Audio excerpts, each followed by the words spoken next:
سلام علیکم برادر عزیز. بهر شما یک سرودی میخونیم که سر درد داره، شکم درد داره، دردات کم میشه. رفتی گوش کن.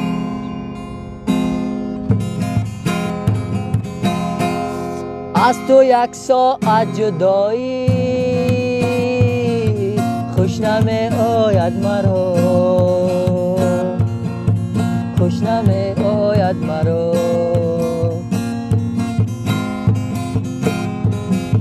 با دیگر کس آشنایی خوش نمی آید مرا، خوش نمی آید مرا.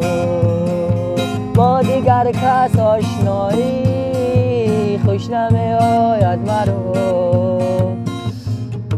خوش نمی آید مرا.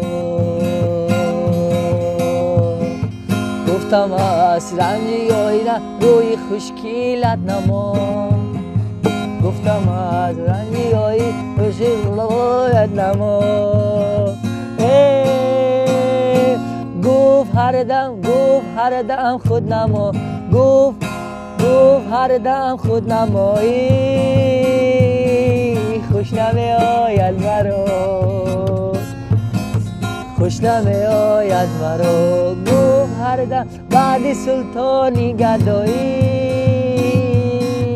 خوش نمی آید مرا، خوش نمی آید مرا.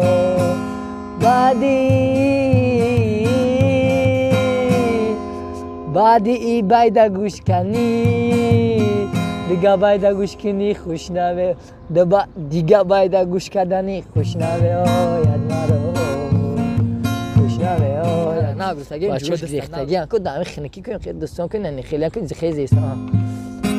ویدیو دیگه انتظارشون کن خیلی ویدیو چوت کی پوت کی میانده و ریش که ریش نکنی وقت نداشته باشی خیلی.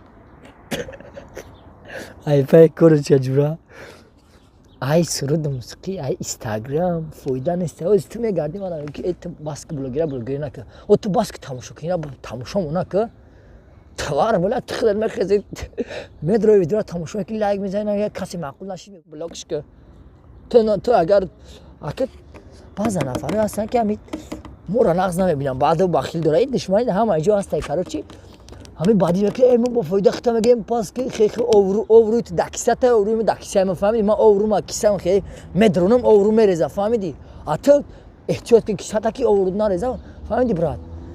اما باید گفت دیگه خیلی که میگم که ای تایکو باس که تو بلوگری را باس کنی شما